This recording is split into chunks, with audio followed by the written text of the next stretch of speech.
Hello my dear students, in my previous lecture हम लोगों ने टाइप्स ऑफ मैट्रिक्स के बारे में पढ़ा था। उनमें से हमें दो टाइप्स हम लोगों ने डिस्कस किया था, जैसे कि कॉलम मैट्रिक्स और row matrix. Today we will start next types of the matrix and the types is, पहला जो टाइप है वो होगा आपका स्क्वायर मैट्रिक्स। पहले हम समझेंगे स्क्वायर मैट्रिक्स एक्चुअली है क्या। स्क्वायर मैट्रिक्स का मतलब है अगर किसी मैट्रिक्स में रो और कॉलम ये दोनों अगर बराबर है, मतलब इक्वल मिल रहा है आपको, तब आप बोलोगे ये मैट्रिक्स स्क्वायर मैट्रिक्स है। जैसे कि यहाँ पे आपको दिखाई दे रहा है, a matrix A has equal number of rows and columns is called the square matrix. मतलब यहाँ पे देखो, ये जो मैट्रिक्स मैंने एग्जांपल के साथ दिया आपके सामने, यहाँ पे कितने रो है देखो, ये एक रो है दैट इज R1 और ये और एक रो है दैट इज R2। मतलब कितना रो है यहाँ पे, दो रो है। कॉलम जाओगे तो परपेंडिकुलर लाइन वाला ये जो होगा ये कॉलम 1 और ये जो होगा ये कॉलम 2। मतलब हमें मिला दो रो और दो कॉलम, तब हम बोलेंगे ये जो मैट्रिक्स हमें मिला ये मैट्रिक्स क्या मैट्रिक्स है, स्क्वायर मैट्रिक्स है। क्यों हम बोल रहे हैं, क्योंकि यहाँ पे जो ऑर्डर है ये ऑर्डर 2 क्रॉस 2 हमें मिला। मतलब रो एंड कॉलम दोनों अगर मुझे सेम मिल रहा है तो हम उसको बोलेंगे स्क्वायर। सिमिलरली आप उसका और एक एग्जांपल भी देख सकते हो। मान लो मैंने 1 2 3 0 1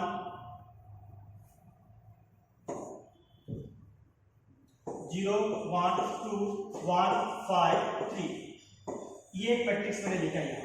यहाँ पे आप देख सकते हो ये इस मैट्रिक्स में 3 रो है, जैसे कि ये एक रो है दैट इज R1, ये और एक रो है दैट इज R2, ये और एक रो है दैट इज R3, और कॉलम कितना है, यहाँ पे एक कॉलम C1, यहाँ पे और एक कॉलम C2, यहाँ पे और एक कॉलम C3। मतलब मुझे 3 कॉलम और 3 रो मिला। मतलब उस मैट्रिक्स का ऑर्डर मुझे 3 क्रॉस 3 मिल रहा है। रो और कॉलम मुझे इक्वल मिल रहा है। तो अगर रो और कॉलम मुझे इक्वल मिल रहा है तो अब हम बोलेंगे ये जो मैट्रिक्स होगा ये क्या होगा, स्क्वायर मैट्रिक्स। ठीक है, आई होप आपको ये समझ में आया। अच्छा, अब हम देखते हैं उसके रिलेटेड कुछ और इंपॉर्टेंट बात भी जो हमें समझने में इजीली करेगा और उसके साथ न्यूमेरिकल सॉल्व करने में भी मुझे बहुत ज्यादा हेल्प करेगा। ठीक है, तो वो क्या बोला है, तो उसका जनरल फॉर्म आप लिखोगे। अगर इसको आप जनरल फॉर्म लिखोगे तो इन जनरल ए ऑफ ए आई जे, ये जो ए है ये उसका एलिमेंट है। आई और जे डिफाइन करेगा वो रो कितना है और कॉलम कितना है। ठीक है, और वहां पे मैंने दे दिया है m क्रॉस m, मतलब m रो m कॉलम, m रो m कॉलम, तो मतलब दोनों बराबर मुझे मिल जाते हैं। Means it is a square matrix of order है। तो ये है उसका जनरल फॉर्म। कभी कभार क्वेश्चन में 1 मार्क का क्वेश्चन भी आ जाता है बोर्ड एग्जाम पे कि स्क्वायर मैट्रिक्स का जनरल फॉर्म लिखो। तो स्क्वायर मैट्रिक्स का जनरल फॉर्म इज शॉर्टकट, आप इसको लिख सकते हो, 1 मार्क आपको मिल जाएगा। अच्छा, उसके साथ 2-3 नोट्स है। देखो, नोट्स नंबर 1 में क्या बोला है कि if A I J is a square matrix, अगर ये स्क्वायर मैट्रिक्स है ऑफ ऑर्डर n, अगर उसका ऑर्डर n है, तब हम बोलेंगे कि A11 A22 A33 up to ANN is said to be constitute the diagonals of the matrix है। मतलब ये A11 A22 A33 ये सारा हो जाएगा उसका डायगोनल मैट्रिक्स। जैसे कि मैं उसका एग्जांपल लेकर आपको दिखा रहा हूँ तो आपको बहुत इजी लगेगा समझने में।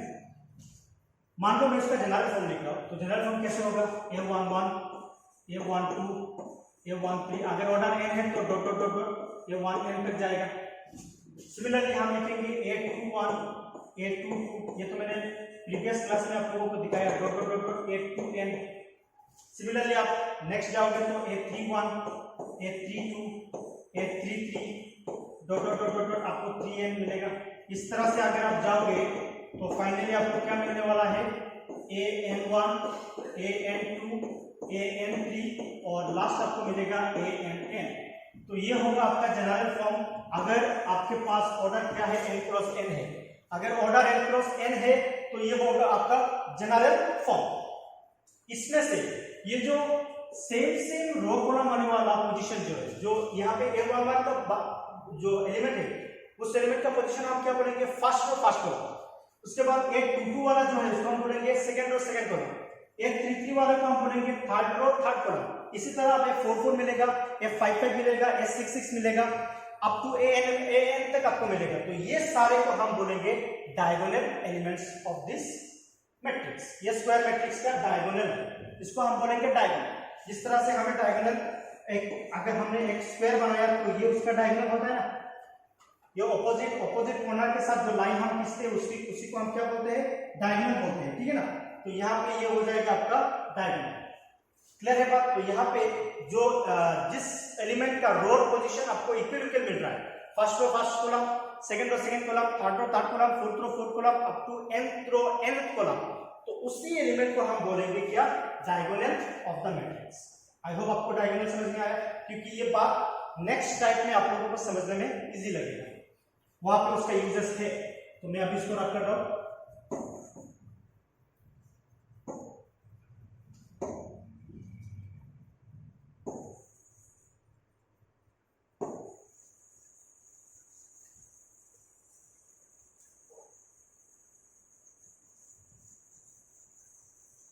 नेक्स्ट टाइप जो है वो है जीरो और नॉन मैट्रिक्स। ये क्या है, ये बहुत इजी है। अगर किसी सेट के अंदर matrix is said to be zero और non if all the elements are zero. अगर किसी मैट्रिक्स में सारा एलिमेंट अगर जीरो है तो हम उसको बोलेंगे जीरो मैट्रिक्स और नॉन मैट्रिक्स। जीरो मैट्रिक्स और नॉन मैट्रिक्स। अगर किसी मैट्रिक्स के अंदर पूरा जितने सारे एलिमेंट है सारे के सारे अगर जीरो है तो हम उसको बोलेंगे जीरो मैट्रिक्स और नॉन मैट्रिक्स। यहाँ पे आप एग्जांपल देख सकते हो, यहाँ पे जो एग्जांपल है इसमें देखो ये भी जीरो है, ये भी जीरो है, ये भी जीरो है, ये भी जीरो है, मतलब सारा एलिमेंट यहाँ पे जीरो मिल रहा है। अगर सारा एलिमेंट जीरो है तब हम उसको बोलेंगे जीरो मैट्रिक्स और नॉन मैट्रिक्स। बहुत ईजी है ना। Okay, so the next type is diagonal matrix. अब डायगोनल के बारे में बात आना। डायगोनल मैंने क्या बोला था, जिस वो एलिमेंट डायगोनल होगा जिसका row and column same first row first column, second row second column, third row third column, ठीक है। तो यहाँ पे डायगोनल मैट्रिक्स के बारे में क्या डेफिनेशन दिया हुआ है, देखो अगर किसी मैट्रिक्स में डायगोनल एलिमेंट को छोड़कर बाकी सारा एलिमेंट अगर जीरो हो रहा है तब हम उसको बोलेंगे डायगोनल मैट्रिक्स। देखो बात को ध्यान से समझो, डायगोनल एलिमेंट को छोड़कर बाकी सारा एलिमेंट अगर जीरो मिला तब हम उसको बोलेंगे डायगोनल मैट्रिक्स। यहाँ पे डायगोनल क्या है, ये फर्स्ट रो फर्स्ट कॉलम है, ये जो first row first column, second row second column, third row third column, ये आपका डायगोनल है ना। तो इसी को छोड़कर, इस डायगोनल को छोड़कर देखो बाकी सब एलिमेंट आपको क्या मिल रहा है, यहाँ पर जीरो मिल रहा है ना। देखो ये भी जीरो है, ये भी जीरो, ये भी जीरो है, ये भी जीरो है, ये भी जीरो है, ये भी जीरो है। तब हम इस मैट्रिक्स को बोलेंगे this is called a diagonal matrix. समझ में आ रहा है बात। अच्छा, यहाँ पर डेफिनेशन देखो। और एक बात, डायगोनल मैट्रिक्स होने के लिए पहले मैट्रिक्स को स्क्वायर मैट्रिक्स होना पड़ेगा। अगर स्क्वायर मैट्रिक्स नहीं होगा तो हम उसको डायगोनल मैट्रिक्स नहीं बना पाएंगे। डायगोनल मैट्रिक्स होने के लिए पहले मैट्रिक्स को स्क्वायर होना पड़ेगा, उसके बाद उसके डायगोनल एलिमेंट को छोड़कर बाकी सारे एलिमेंट अगर जीरो है तब हम उसको बोलेंगे डायगोनल मैट्रिक्स। जैसे कि यहाँ पर डेफिनेशन देखो, a square matrix whose all the elements except the diagonal elements are zero is called a diagonal matrix. मतलब डायगोनल एलिमेंट्स को छोड़कर बाकी सारे एलिमेंट अगर जीरो मिला तब हम उसको बोलेंगे डायगोनल मैट्रिक्स। समझ में आ रहा है। ओके, उसके बाद देखो नेक्स्ट टाइप जो है वो है स्केलर मैट्रिक्स। ये भी बहुत इजी है। वही डेफिनेशन, किसी मैट्रिक्स का अगर डायगोनल एलिमेंट बराबर है, मतलब सेम सेम अगर मिल रहा है आपको, और उसको छोड़कर बाकी रिमेनिंग एलिमेंट तो जीरो मिलेगा आपको, क्योंकि वो डायगोनल के साथ मैच करेगा, ठीक है। तो स्केलर मैट्रिक्स का डेफिनेशन ये बोलेगा कि डायगोनल एलिमेंट अगर सेम सेम मिला और उसको छोड़कर बाकी सब आपको जीरो मिलेगा तब आप उसको बोलोगे स्केलर मैट्रिक्स। जैसे कि यहाँ पर देखो, डायगोनल मैट्रिक्स ही एक स्केलर मैट्रिक्स हो सकता है। तो पहले ही बोल दिया कि डायगोनल मैट्रिक्स, और डायगोनल होने के लिए डायगोनल को छोड़कर बाकी सब जीरो होना पड़ेगा। मतलब पहले आपका जो मैट्रिक्स है वो डायगोनल होगा, उसके बाद चेक करोगे उसका डायगोनल का सारा एलिमेंट इक्वल मिल रहा है। यहाँ पे देखो सारा एलिमेंट आपको इक्वल मिला क्या, नहीं, ये 3 है, ये -3, ये -1 है, ये डिफरेंट है। तो ये सिर्फ ये डायगोनल मैट्रिक्स होगा। यहाँ पे देखो ये 2 है, ये 2 है, ये 2 है, मतलब इसको छोड़कर बाकी तो सब जीरो है, मतलब ये डायगोनल है। उसके बाद चेक करोगे कि ये सारा एलिमेंट इक्वल है क्या, बिल्कुल इक्वल है। अगर सारा एलिमेंट इक्वल है तो हम बोलेंगे इसको स्केलर मैट्रिक्स। मतलब एक डायगोनल मैट्रिक्स से स्केलर होगा, लेकिन उसके साथ कंडीशन क्या होना पड़ेगा, कंडीशन होना पड़ेगा कि उसके डायगोनल एलिमेंट इक्वल होना पड़ेगा। 2 2 2 3 3 3 4 4 4 इस तरह से एलिमेंट होना पड़ेगा। अगर इस तरह से एलिमेंट होगा तब हम उसको बोलेंगे स्केलर मैट्रिक्स। आई होप आपको ये भी समझ में आया। उसके बाद देखो जो नेक्स्ट टाइप है वो BC के रिलेटेड है, यूनिट और आइडेंटिटी मैट्रिक्स। इसमें क्या बोला है कि ये भी एक डायगोनल मैट्रिक्स है, यूनिक और आइडेंटिटी मैट्रिक्स भी एक डायगोनल मैट्रिक्स है, लेकिन वहां पे कंडीशन है कि डायगोनल एलिमेंट सब 1 होगा। अगर डायगोनल एलिमेंट 1 हुआ तब हम उसको बोलेंगे it is a unit matrix और आइडेंटिटी मैट्रिक्स। यहां पे देखो डायगोनल आपको क्या मिला, डायगोनल आपको क्या मिला, यहाँ पे 1 मिल रहा है, यहाँ पे 1 मिल रहा है, यहाँ पे 1 मिल रहा है, मतलब जो डायगोनल एलिमेंट है वो सारे आपको क्या मिल रहा है, सिर्फ 1 मिल रहा है। अगर डायगोनल एलिमेंट 1 है तब हम उसको बोलेंगे that is the unit matrix और आइडेंटिटी मैट्रिक्स। क्लियर है बात? मान लो मैंने लिखा 1 0 0 1। अब यहाँ पे इस मैट्रिक्स का देखो डायगोनल क्या है, ये डायगोनल है ना, और इसमें देखो ये भी 1 है और ये भी 1 है, ये दोनों अगर 1 है तो हम उसको बोलेंगे it is a unit matrix और आइडेंटिटी मैट्रिक्स। आई होप आपको ये भी समझ में आया। तो ये टाइप आपको समझ में आ रहा है, ये बहुत इंपॉर्टेंट है, ये हमारी न्यूमेरिकल सॉल्व करने के लिए बहुत हेल्प होगा। डेफिनेशन पढ़ोगे तो वही निकाला, a diagonal matrix in which all the diagonal elements are 1 and all the non-diagonal elements are 0। मतलब जितने diagonal elements होगा वो 1 होगा और diagonal element को छोड़कर बाकी सब क्या होगा, 0 होगा। इस कॉल्ड ए यूनिट और आइडेंटिटी मैट्रिक्स। तो यहाँ पे हमारा टाइप्स होता है खत्म। अब हम और एक टॉपिक पढ़ेंगे, उसके बाद हम एक्सरसाइज 3.1 पे चले जाएंगे। ठीक है, तो नेक्स्ट जो टॉपिक है वो बोल रहा है कि इक्वलिटी ऑफ मैट्रिसेस, मतलब दो मैट्रिक्स के बीच में हमें इक्वलिटी का कांसेप्ट क्या है। इक्वलिटी ऑफ मैट्रिक्स बोला है two matrices A and B are said to be equal. पहले तो दो मैट्रिक्स इक्वल होने के लिए दो कंडीशन सेटिस्फाई कराना पड़ेगा। फर्स्ट कंडीशन होगा दोनों मैट्रिक्स का ऑर्डर सेम होना पड़ेगा। दोनों मैट्रिक्स का ऑर्डर मतलब अगर एक मैट्रिक्स का ऑर्डर 2/2 है, मतलब 2 क्रॉस 2 है, तो दूसरा जो मैट्रिक्स होगा उसका भी ऑर्डर 2 क्रॉस 2 होना पड़ेगा। ठीक है, मतलब मान लो मैंने एक मैट्रिक्स लिखा 1 2 7 5, इसका ऑर्डर क्या है, 2 रो और 2 कॉलम है, मतलब 2/2। और अगर मैंने एक मैट्रिक्स 1 2 3 1 5 0 लिखा तो इसका ऑर्डर क्या होगा, रो कितना है 2 है, कॉलम कितना है 3, 2/3। तो इन दोनों मैट्रिक्स के बारे में हम इक्वलिटी कॉन्सेप्ट अप्लाई नहीं कर पाएंगे क्योंकि यहाँ पे ऑर्डर मुझे सेम नहीं मिल रहा है, ऑर्डर मुझे डिफरेंट मिला। तो इन दोनों मैट्रिक्स को मैं इक्वलिटी के कॉन्सेप्ट में अप्लाई नहीं कर सकता। तो इक्वलिटी मैट्रिक्स होने के लिए दोनों मैट्रिक्स का ऑर्डर, मान लो मैंने एक मैट्रिक्स लिखा और एक मैट्रिक्स है 0 1 5 2, यहाँ पे देखो इसमें भी ऑर्डर 2/2 है, तो इस दोनों मैट्रिक्स के साथ मैं इक्वलिटी का कॉन्सेप्ट अप्लाई कर सकता हूँ। अब देखो दूसरा वाला कंडीशन क्या बोला है, corresponding elements of A and B are equal. उसके साथ जो कंडीशन है वो कंडीशन आपको बताता है कि जो दो मैट्रिक्स इक्वल है, मतलब जो दो मैट्रिक्स का ऑर्डर बराबर है, उसमें तो हम इक्वलिटी अप्लाई करेंगे और उसके साथ उसका जो कॉरस्पॉन्डिंग एलिमेंट है, जैसे कि ये जो एलिमेंट है ये क्या है, फर्स्ट रो फर्स्ट कॉलम, उस मैट्रिक्स के ये 1 क्या है, फर्स्ट रो फर्स्ट कॉलम, इन दोनों एलिमेंट कॉरस्पॉन्डिंग एलिमेंट इक्वल होना पड़ेगा।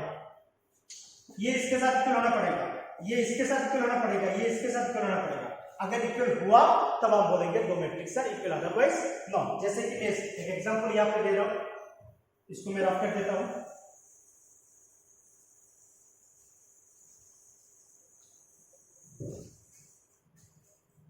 यहां पे देखो मैंने एक एग्जांपल लिया 2 1 0 3 एंड 2 1 0 3। यहां पे देखो पहले हम चेक करेंगे कि इसका ऑर्डर इक्वल है क्या, बिल्कुल है। यहाँ पे जो ऑर्डर होगा 2 क्रॉस 2, यहाँ पे जो ऑर्डर होगा 2 क्रॉस 2, मतलब ऑर्डर बराबर है। उसके बाद देखो कॉरस्पॉन्डिंग एलिमेंट भी इक्वल है, ये एलिमेंट इसके साथ इक्वल है, ये इसके साथ इक्वल है, ये इसके साथ इक्वल है, ये इसके साथ इक्वल है, तो कॉरस्पॉन्डिंग एलिमेंट मुझे इक्वल मिला, तब आप बोलेंगे ये दो मैट्रिक्स क्या है, इक्वल मैट्रिक्स। क्लियर है बात?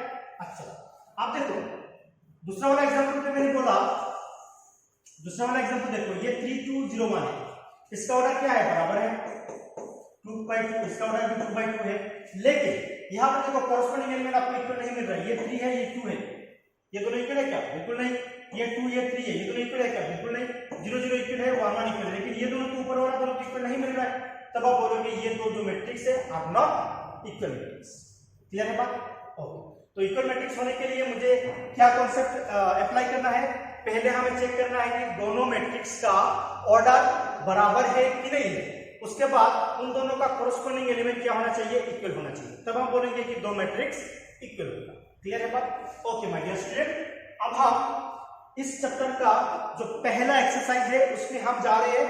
बहुत इंटरेस्टिंग क्वेश्चन है, आप लोगों को बहुत इजी लगेगा ये क्वेश्चन। तो हम शुरू करने वाले हैं exercise 3.1। Here is the exercise. अब देखो यहाँ पे जो फर्स्ट क्वेश्चन है ये क्या बोल रहा है आपको, क्वेश्चन नंबर 1 पे आपको एक सेट दिया हुआ है, x equal to 2 5 19 minus 7 35 minus 2 5 upon 2 12 root over of 3 1 माइनस 5 17 और कुछ क्वेश्चन यहाँ से आपको सॉल्व करना है। Right, number 1 the order of the matrix, number 2 the element number of elements, उसमें कितना एलिमेंट है वो निकालना है। Number 3 right the elements of a13 a21 a33 a24 a23। Very simple question, पहले आपको ऑर्डर निकालना है। ऑर्डर ऑफ द मैट्रिक्स क्या होगा, काउंट करो कितना रो कितना कॉलम है। यहाँ पे देखो रो 1, यहाँ पे देखो रो 2, यहाँ पे देखो रो 3, ठीक है ना। यहाँ पे देखो कॉलम 1, यहाँ पे देखो कॉलम 2, यहाँ पे देखो कॉलम 3 और यहाँ पे देखो कॉलम 4। मतलब मुझे रो मिला 3 और कॉलम मिला 4, तो मेरा ऑर्डर क्या होगा 3 क्रॉस 4। तो यहाँ पे हम लिखेंगे in the given matrix the number of rose 3 and number of columns 4, therefore the order of the matrix is 3/4, 3 cross 4। ये हो गया हमारा पहले पार्ट का आंसर। अब देखो दूसरे पार्ट में नंबर ऑफ एलिमेंट निकालना है, तो वो मैंने पिछले क्लास में आपको 2 नोट्स में बताया था। अगर ऑर्डर जितना होगा उसको मल्टीप्लाई कर लोगे तो नंबर ऑफ एलिमेंट आ जाएगा। अगर यहाँ पे ऑर्डर 3/4 है तो इनको मल्टीप्लाई करो, नंबर ऑफ एलिमेंट हो जाएगा। तो 3 क्रॉस 4 करोगे तो कितना आएगा, 3 4 जा 12। तो आपको नंबर ऑफ एलिमेंट यहाँ पे कितना मिलेगा 12, और ये आप काउंट करके भी देख सकते हो 12 होगा। तो यहाँ पे लिखोगे since the order of the matrix is 3/4 therefore 3 cross 4 equal to 12 elements in it. मतलब इसमें कितना एलिमेंट है, 12 एलिमेंट। आई होप आपको क्वेश्चन नंबर 2 तक समझ में आया। अब हम क्वेश्चन नंबर 3 सॉल्व करेंगे, उसको पहले हम रफ कर लेते हैं।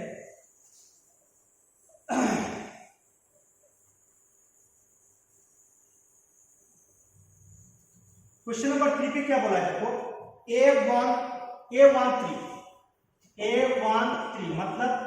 मतलब क्या है, फर्स्ट रो थर्ड कॉलम।